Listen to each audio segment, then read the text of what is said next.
Good people, good people. Welcome back to the Inner Storyteller. We have such a good show. I am stoked about this material, man. Super duper cool. If you were here yesterday, then you saw we went over a lot of chapter one of part one, the Atlas, of this AI created document that analyzed my work alongside 19 other authors, and we're answering some no, we are providing answers for some very deep philosophical questions regarding the concept of money, its use, and the belief systems surrounding it. So today we are going to go through chapter two of it. I know I promised you that Miss Red was going to be here today. Something actually came up that had to do with some family matters, so we had to postpone until next week, and we will um, deal with those details. You know what I'm saying, when we get there, but likely it'll probably be next Wednesday. Anyway, that is also super exciting. But this right here is the place to be. The place to be. Sorry, I just didn't have my screen share on the ready. So the first thing that I have to say is the housekeeping. Folks, if you are here, consider liking the video. Okay, you see that like button looking all sexy, looking all subtle and supple and delicious. Go ahead and take your left finger, lick it, tap it. Okay. Um, hit that like button. Consider subscribing to the channels. You know what I'm saying? I have paint on my hands from work. Paint. He doesn't wash his hands. Yes, I do. Sometimes you just kind of do it lazily. Anyway, if you are here, you are in for real conversations, good people. We talk about everything from natural law to religion, which is the good, the bad, and the ugly. We talk about money, anarchy, culture, and how mankind is manipulated from the shadows by people who do not have our best interests at heart, perhaps because they are completely evil. I don't know. But we are not bashing faith systems here or calling people names for having a religion or picking a faith system. We are simply examining the psychological affects and effects of the stories that we have the most faith in, the ones we have the most stake in, and looking at how those stories help shape society. But that examination has to sit right alongside an honest look at the current human condition, which is slavery. Government is slavery, good people. And the question that we always have to return to on this channel is, what can actually be improved with a proper understanding of one's inner storyteller and how it works? And if any of that makes you uneasy, angry, or uncomfortable in any way, please understand that although you are encouraged to stay, soak in this content, learn something, maybe confront some of those feelings, you are welcome to leave at any time, so long as you tap that like button. And I mean tap it like you like it, okay? Now, the first thing that I want to get into here is, and I hope this is big enough. I skipped this, and I should not have in the last video. So, what this book does not do, okay? And this is talking about what this text does not do. This book does not claim to have covered everything the subject raises, and Appendix B states the boundary in full rather than leaving it implicit. What could not be settled, what sources could not be reached, and what a further volume would need. It is worth reading before treating this book's silences as settled ground rather than open ground. I really wanted to say that out loud because, first of all, it's just great that it even thought to include that. Or maybe, the uh, uh, I was gonna say the team. It might just been one person. I don't know. The way that this came about, maybe a human thought of this, but it's great that this is even in here. But I really want to go through these episodes with full transparency that this is um not going to provide you with exactly what to do and exactly what to know and exactly what we got wrong and exactly what we should, like can do about it. It's not going to give us all of those things. It's going to scratch the surface very nicely, and that's about it. Because that's all that a single document can do, and that's all that these episodes can do for an individual, right? An individual comes and they come here and they have a good time, and then they take what they learn here and test it and use it and look up things and do the rest themselves, fill in the gaps. Okay. Um, Another important point. One open question is worth naming here because it is the largest this book raises without answering, and every design in the blueprint eventually runs into this question. Who has standing? Standing, a very important word in the judicial system.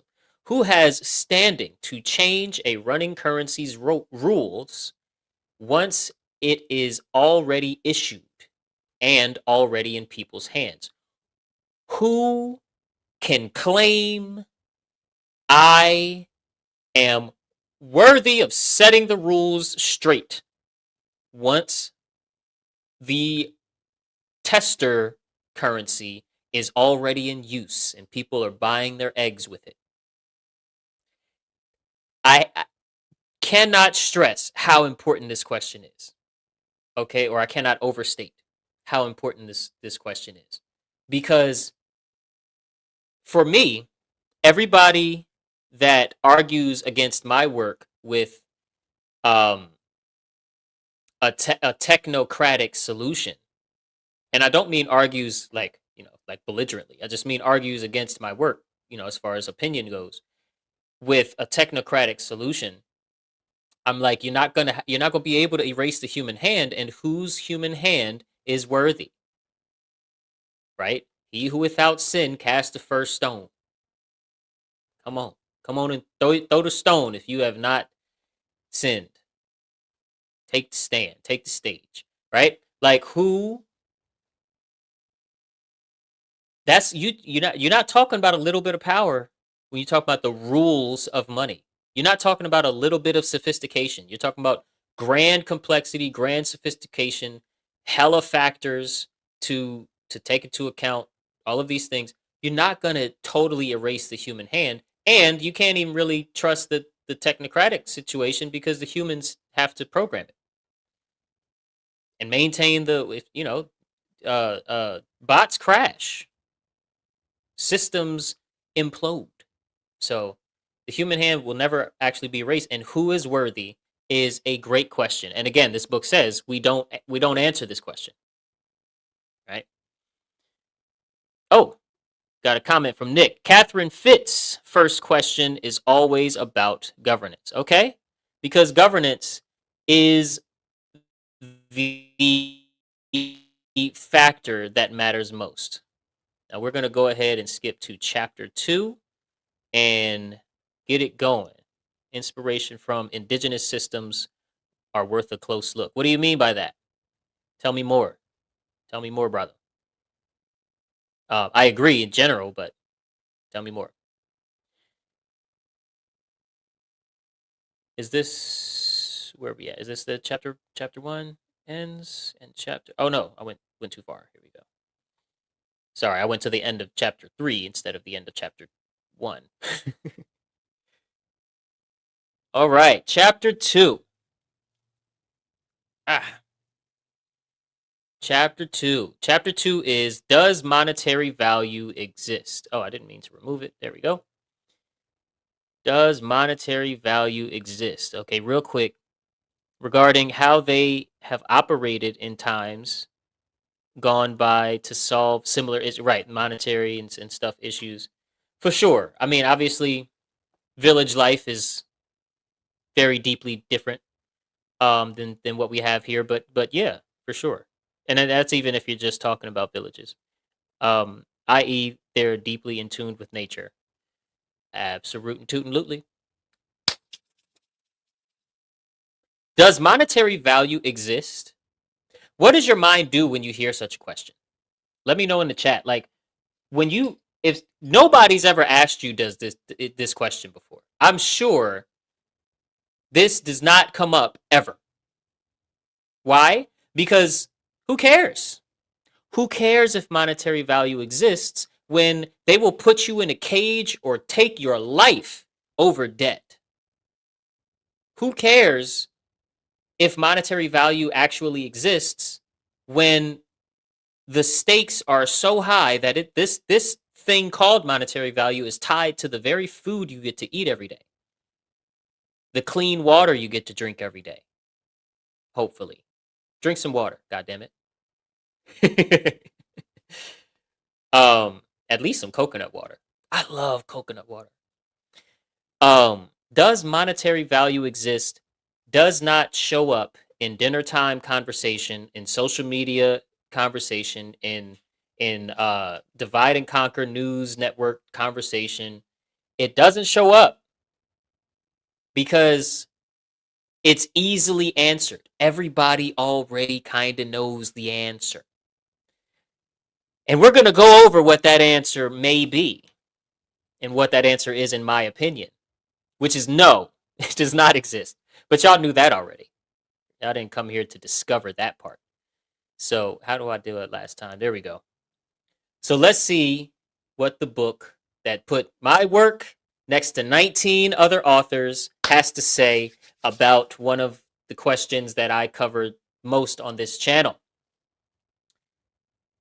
Introduction. A woman works a second job to keep current on a mortgage. A father delays a hip replacement because his insurance deductible would consume 3 months of savings. A young couple postpones having children until their combined student debt reaches a number they can live with.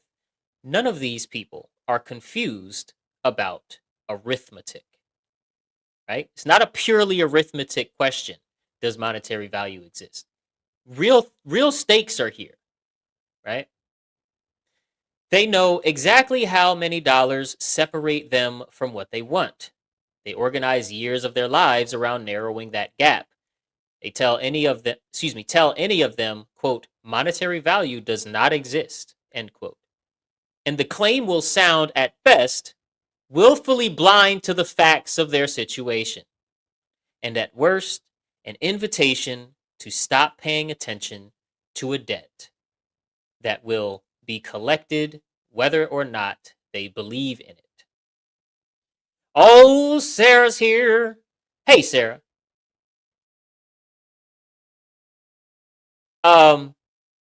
You should rewind this about 4.5 minutes and then let it rock. And I will meet you back here when I said hello to you. Boom. This chapter takes that claim very seriously. Seriously enough, in fact, to find out exactly what would have been true, what would have to be true for it to be right, and what it does not and cannot mean. Okay? The claim belongs to Soul Expression, the organizing thesis of the Religion of Monetary Value series, and its 2 accompanying books. That's funny that it thinks the series is accompanying the books. That it thinks the books are accompanying the series when really it's like the series is accompanying the books, right? I want people to have my books. But I make the series so that, we can expand on the topics in the books. I don't know. Maybe they both accompany each other. Anyway, it matters to people above, to the people explained above, because what follows from it differs enormously depending on which of the 2 things it turns out to mean. If it means a student loan is not a physical fact the way that a fractured hip is, that is close to uncontroversial and changes nothing about whether the loan must be repaid.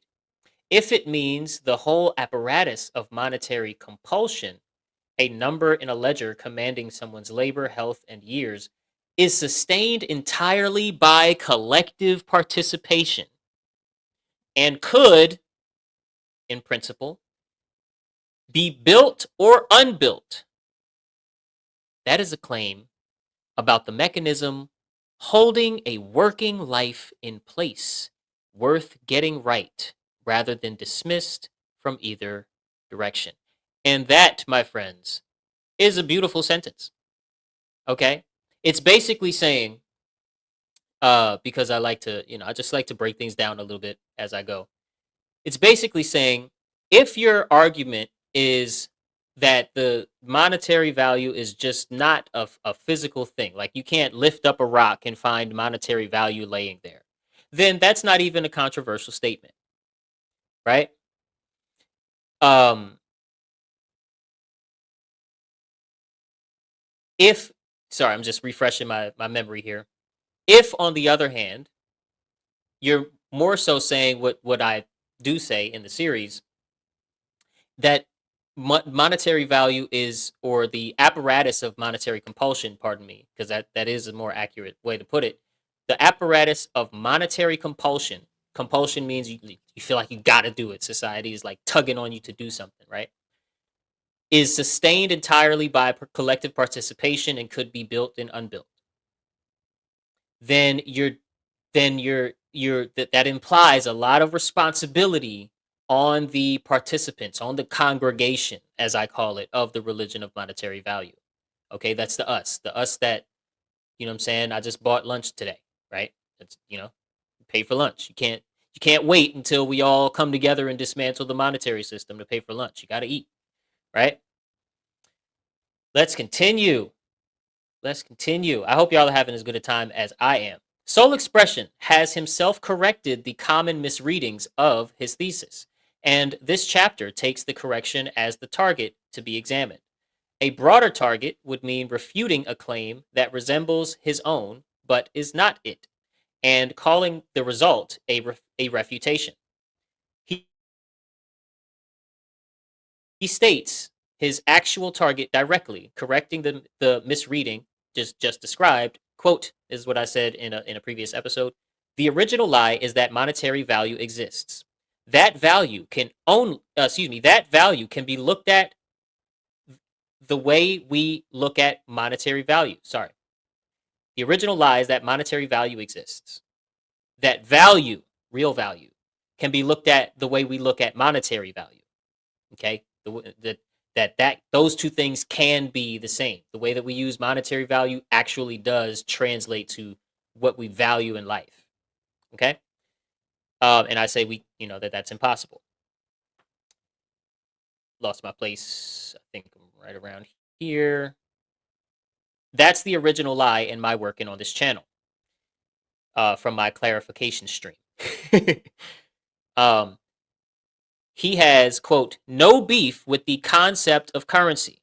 True. He finds nothing wrong with record keeping. True. As such. And he completely agrees that a knowing, willing, voluntary, informed contract creates real owing between the parties to it. True. What he denies is narrower and more specific than any of that. That monetary value is a that monetary value, a quantifiable, transferable worth, things and acts are supposed to really possess. Okay? A worth that things and acts are supposed to really possess is a fact of nature, independent of anyone's belief in it, pardon me, the same way that mass or gravity or grass or lightning is. Right? Both load-bearing words in that denial are a bit ambiguous, and most of this chapter's work is holding that ambiguity still long enough to see what survives it. Monetary value is not, quote, value in general. A narrower question than the one this book asks everywhere about whether prices can carry honest information. Okay, a narrower question than the one this book asks elsewhere, pardon me, about whether prices carry honest information. And exist in this material does two different jobs: natural physical and socially operative. Okay, natural physical existence, socially operative existence. And the claim can be true under one, false under the other, without inconsistency. What follows separates these senses, shows the claim in its narrowest form, close to trivially true under the first sense, and shared by thinkers who otherwise agree on almost nothing.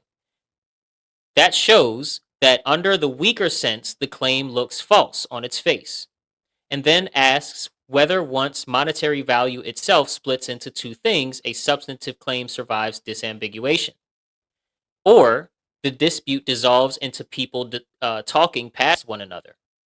It does not dissolve. What remains is one of this book's genuinely open questions, weighed honestly rather than resolved by definition. So I know some of that may have sounded weird. I didn't emphasize some of the correct words as I was reading, but it made sense as I was hearing myself. Basically, there's a split between if monetary value is to be looked at this way or this way, then what soul expression is claiming actually over here has to be thoroughly examined and we can see what survives and what doesn't. And over here, it does kind of seem false that he's just basically throwing the baby out with the bathwater and being too hasty with his conclusions, which I don't disagree with. I think over here is what I'm talking about. Okay, so I hope you follow. It's not all of it is not this complicated. Okay. Plus, I could stand to read a little bit better sometimes. Anyway, two words that are not one. I think this is where it gets into like a slight difference in diction and word use, word choice that between me and Mark Passio. It may be a little further down. Two words that are not one. Monetary value is Soul Expression's own phrase for the second of five beliefs that he catalogs as constituting the religion of monetary value. Now, that's a little bit off. I just want to say this for the record. These five beliefs, I did an episode called The Five False Core Beliefs of the Religion of Monetary Value, make up the core beliefs that someone has to adopt in order for the mind control to like set in my opinion. But I say that more so as my observation than a fact of human psychology. I think that something very similar may be true about most human beings, but I don't think there's enough human beings on earth that fall directly in line with how I worded these five core beliefs that the statement is accurate on its face for everybody in the world. A lot of what I say is worded in absolutes, but I may sometimes accidentally just mean like Americans or just mean like Westerners or something. Just saying for the record. But for conversational purposes and in understanding the topic at hand, yeah, kinda. Yeah, kinda. These five beliefs, and the second one is monetary value exists, constitute the religion of monetary value. Now, monetary value exists in nature. It actually exists, right? Oh, this is supposed. I said monetary value, but I meant to say money. Money exists in nature. It actually exists. Money does exist, but monetary value does not. It names a narrower target than the value broadly, which splits across the wider material this book surveys into at least three further incompatible senses. Value as the relation a market draws between comparable things. Value as an event realized and exhausted in the present moment of use. Value as a general disposition living things have to pursue outcomes. Okay? General disposition living things have to pursue outcomes. Those distinctions belong to the question this volume asks about pricing. This chapter holds monetary value fixed to soul expression's own sense. A worth token, a worth a token, or an act. A worth that a token or an act is supposed to really possess. Sorry. And cross references rather than relitigates the wider question. The second word carries the heavier load. Real and exist across this literature. They name two things depending on which of the two conditions is doing the deciding. Call the first real, as in physical, existing as a natural fact independent of anyone's belief or agreement. The way a stone or a magnetic field is there whether anyone notices. Call the second real, socially operative, existing derivatively, because and only for as long as a pattern of collective behavior, obedience, or acquiescence keeps enacting it or enabling it, the way a law, a border, or a currency's exchange rate is there. These two senses are used throughout what follows exactly as glossed here and nowhere else. The difference is not academic, hair splitting. It changes the answer. You take a $100 bill as paper, cotton linen stock, green ink, a serial number. It is real physical, and nobody disputes that. The bill's worth, the fact that it can be handed to a stranger for groceries, is a different kind of fact from the paper it is printed on. You swap the paper for a different substrate entirely, like a bank database entry, a coin, a wampum belt, a clay tablet pressed with a reed stylus. And the worth survives while the physical carrier changes completely. It's not paper, or it's not that paper. Whatever worth is, it is not glued to any one physical object the way that weight is glued to paper. It travels between objects, sharing nothing physically in common. This is the distinction the rest of the chapter turns on. A token can be real physical, while what it is worth is at most real socially operative, or in the strongest reading of the thesis's opponents, not real in that sense either. Which of those two it is this chapter's actual question. So is monetary value real physical? No. It's not there, right? Is it real socially operative? Yes. Absolute and tootin' right? So there's a or this way. How do you do it? This way. Get smaller. There we go. You got to yell at it, you know?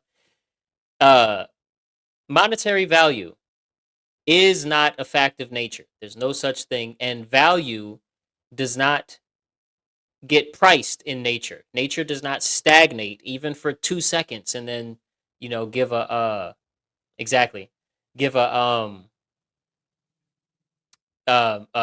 market response price change. No, nature provides value that you can eat, create shelter with, invent things and technologies with, learn from. Nature provides things of actual value, and how much that value is worth depends on the right now moment of the receiver. He who receiveth the value from nature is receiving a worth amount that you cannot quantify by saying this number. It's just worth whatever it's worth to him, to her, in that moment. And the same thing given 1,000 times, on the 436th time, it's worth a lot less, likely. It's worth a lot less, likely, by that time. Okay, anything that you've gotten 400 times, it's worth a lot less than when you got it the first time. Nature is alive. Thank you, Nick. Nature is alive. So our relationship to what we value is as alive as I am, as you are. That's why prices, that's why the monetary value game creates chaos. But let's get back into it. So, what almost everyone agrees on. Before locating the one live disagreement in this material, it is worth stating how much agreement there already is, because it is one of the widest convergences in this book. 7 independent lineages, sharing no common school, no common century, and in several cases, no awareness of one another's existence, all deny that monetary value is real physical. Mark Passio, whose natural law corpus supplies this book's axiological baseline, states it as bluntly as anyone. There is no such thing as money, folks. It does not exist in reality. It is a contract, and a contract only exists in one place, and that is the mind. It does not exist in nature. It only exists in the mind. It's my best Mark Passio impression. Soul expression reaches the identical conclusion from an entirely different premise. A diagnosis of belief installation rather than a natural law mechanism. Monetary value, I say, isn't a feature of reality in the way magnetism, gravity, or mass are. It is just a shared story. And that's from the Religion of Monetary Value, Part 7 episode.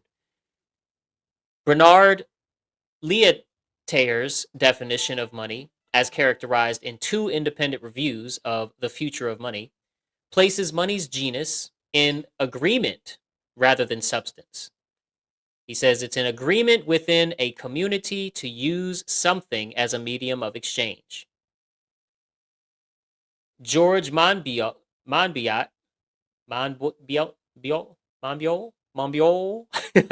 sorry. From A Better Way to Make Money, Common Dreams in 2009. Similarly, the European Business Review's notice of the same book, Charles Einstein reaches the same genus from cultural narrative rather than sociology. He says money is a system of social agreements, social agreements, meanings, and symbols that develop over time. It is, in a word, a story. Welcome to the inner storyteller. It is, in a word, a story, a genus. It is shared within law, nation, religion, and science. No, law, nation, religion, and science. Jeffrey Ingham, writing sociology rather than preaching or reform, reaches the same genus by a third route. Money is, quote, he says, is constituted by social relations that exist independently of the production and exchange of commodities. Guys, I say this all the time. There are only 2 ingredients to getting projects done. For human beings to take an idea and manifest that idea into reality, or cause it to be manifest in reality. Only 2 ingredients that are absolutely required. Now, there are tons of ingredients that are required for specific projects. But for all of the projects, the only 2 ingredients you cannot take out of the equation and still have the resulting manifest reality of the project or of the idea coming to life are work and knowledge. And I always say it backwards because it sounds better that way. But it said chronologically, knowledge and work. That's it. That's the natural requirement for your ideas to come to life. Whether they are ideas that are super simple, like your body is in this location and you want it across the room in a different location, how to get there, that idea, or it's an idea that's like, I want to build a school, and a curriculum or some shit. Whatever your ideas, knowledge and work are the only 2 ingredients nature requires. Nature does not require a transaction of any kind take place. Nature does not require the books be kept accurately. Nature does not require a debt must be repaid for the project to get done. What nature requires for a project to get done, okay, is knowledge and work, whether that's a lot of people or one person or a half a person. I'm kidding. I say it all the time, good people. Very important to really, really, really, like, this is something that you could say and people will nod their head and be like, yeah, that's true. But but we still believe that actually, no, actually a transaction is required by nature. That's what we believe by our actions, right? But it's one of those things that, like, we just go along to get along. Anyway, George, I'm not judging nobody. George Knapp, a century earlier, in working within Orthodox state theory, states the same point as a decisive test. Monetary validity is, quote, he says, not the issue, but the exception which is divisive. Exception with an A. Oh, excuse me. Acceptation. Acceptation. Acceptance. We would have said acceptance today. Acceptation, which is decisive, meaning has to be socially accepted. Meaning the physical reality of monetary value does not exist to that person either. A century earlier. And mainstream peer-reviewed monetary economics formalizes the same claim differently again. Money is a network good. Its usefulness to one user rising with the number of others accepting the same unit, arrived at from ordinary trade theory with no stake in this question at all. Corroborating this convergence from outside philosophy altogether is the numismatic record. I'm going to look this word up right now. Share this tab instead. Boop. Numismatic relates to the study or collection of currency, including coins, paper, money, tokens, and related metals. Numismatic. Numismatic. All right. I should have left that tab up. I closed it. Just in case I got to look up another word. So, corroborating this convergence from outside philosophy altogether is the numismatic record. Greek electrum and Roman as coins verified widely in weight and fineness, while their unit of account remained stable for centuries. And Frankish kings between 457 and 751 AD issued coin with, in historical records' own phrase, complete liberty and no resulting market confusion. That's big citation. Value tracked acceptance, not metal content, centuries before any of the authors above were writing. Okay, value tracked acceptance. Value did not track a physical increase or decrease in physical monetary value. It tracked acceptance. Right? When we read these documents, we have to read every word. Value tracked acceptance, not metal content, centuries before any of us wrote our theories. Once, quote, physical fact and socially sustained convention are held apart, this convergence is close to forced by the terms themselves, not an empirical discovery any school made. A fact whose only mechanism is collective belief cannot, by definition, also be mind independent. The claim that monetary value is real, physical, is a position that no author surveyed here actually holds. It is the shared implicit target both Passio and Soul Expression refute, each from a different first premise, worth naming once and setting aside as settled. The disagreement worth this chapter's remaining space lies entirely past this point. A dispute that dissolves on inspection. So this is where we get into, this is the part where it gets into some word choice that looks like a disagreement, but is actually a complete agreement between myself and Mark Passio's work. Which, of course, is going to be an agreement, as he's pretty much he had so much content out that I just binged his stuff when I discovered his stuff, and so he's a great inspiration for a lot of my work in the first place. But yeah, it says not every apparent disagreement in this literature is real, and this material supplies a clean case of one that looks flatly contradictory and, on careful reading, turns out not to be a disagreement at all. Passio's flattest statement denies money as a whole. He says, "There is no such thing as money, folks. It does not exist in reality." Soul Expression, by contrast, insists money, the token, is real without qualification. Paper money exists, a digital ledger entry exists, a gold brick stamped with a symbol exists. All of them exist in the ordinary sense of existence.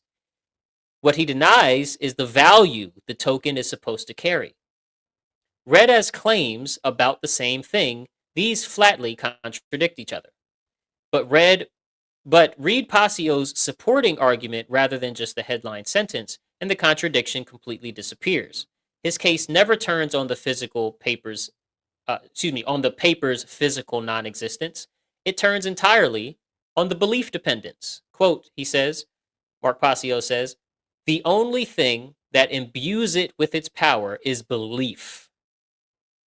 And in the very next breath, after his most sweeping denial, he concedes exactly the operative point at issue. I know that the influence that money wields in the world over people and over their minds and over their hearts and over their actions and behavior, I'm well aware that that exists. The influence of the ideas of money and monetary value, basically.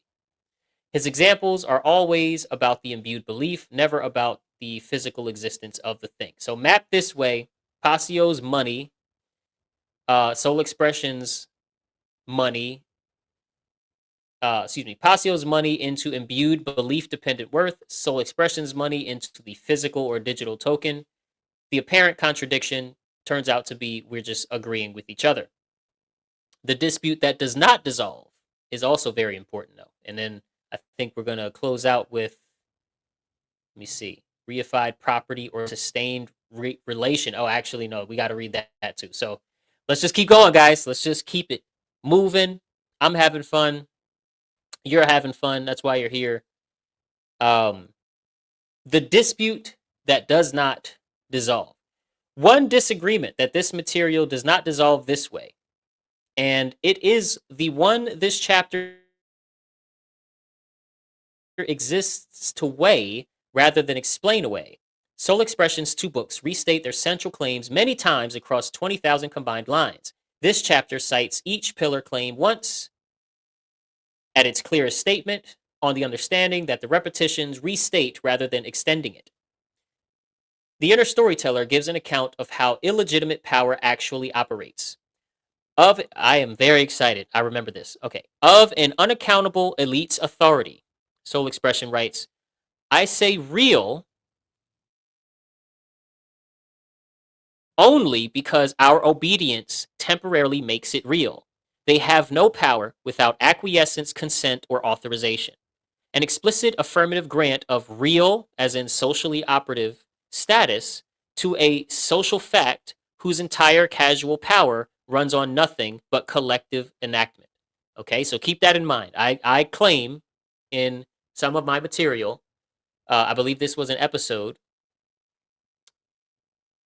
I say real. I think this is probably episode 3 of the Religion of Monetary Value series. I say real only because our obedience temporarily makes it real. Okay, and I say they have no power without, and I give qualifiers. Once they get something from this list from us, now they do have power that's quote unquote real, as in socially operative. Whereas in the same video series, he makes the identical structural claim about monetary value. Quote, isn't a feature of reality the way that magnetism, gravity, and mass are. It's just a shared story, a collective agreement drawn up by a very select, very manipulative few that only works because enough people are running the same false story at the same time in a given space. Nothing about that value exists independently of the belief that it does. Right? So this is the same argument that I'm making about power, but I'm saying that the power can be real, and I'm saying that the monetary value cannot actually be real. It's not real, period. That's the kind of language that I go with. Um, so let me see. Let's not jump ahead of ourselves. Uh, X's operative force, meaning the government or whatever, the government's operative force runs solely through and only for as long as sustained collective belief. For power, he draws the conclusion that the power is therefore real in the weaker relational sense. For monetary value in the same breath, he denies the value even that. The fact remains, nobody can put or give reality to monetary value in conversation because it doesn't exist. Right? And basically, it's saying that when you make these two claims next to each other or in the same body of work, you're contradicting yourself because you're saying on one hand things that are only real by social interaction and sustained belief are real for that duration, and the things that are and for monetary value that breaks that rule. Right? That's what it's kind of pointing out. These two claims, it continues, power is real because obedience makes it real, and then monetary value is not real, even in the weaker sense granted to power, cannot both be true as stated. They are contraries, not contradictories. Both could, in principle, be false, and the strain in the second claim does not by itself make the opposite true. But Soul Expression's own material licenses a claim he never states. If whatever exercises casual force on the social world solely because and only for as long as sustained collective belief continues counts as real in the socially operative sense, his own stated principle for power, then monetary value's casual force, which by his own description runs by exactly that mechanism, should count as real in the same sense, by the identical reasoning applied to the one chapter over. No author draws this conclusion. It follows from Soul Expression's own premise, applied where he does not apply it, and it is offered here in this chapter's own construction, not by any author's stated position. And it belongs here. It's great that it's here. So let me do some clarifying on this here. Basically, hey, make me bigger. There we go. Basically, there is a reason why there are contraries here. Yes, our obedience, acquiescence, and consent does grant a temporary power to the individuals in the costumes that do the enforcement of the rules laid down by the legislature and all of that. Right? Those costumed individuals do get a quote unquote temporarily real power from our obedience. At the same time, I do not grant any reality to monetary value, even in the sense that everybody believes that it's real and we literally live our lives around it. I went to work today and I clocked in today myself, right? And I clocked out at the end of my shift, right? On one hand, I can't excuse, meaning just kind of reason away in a punchline, that contrary nature of those two things. But I can say that when I speak about money in this way,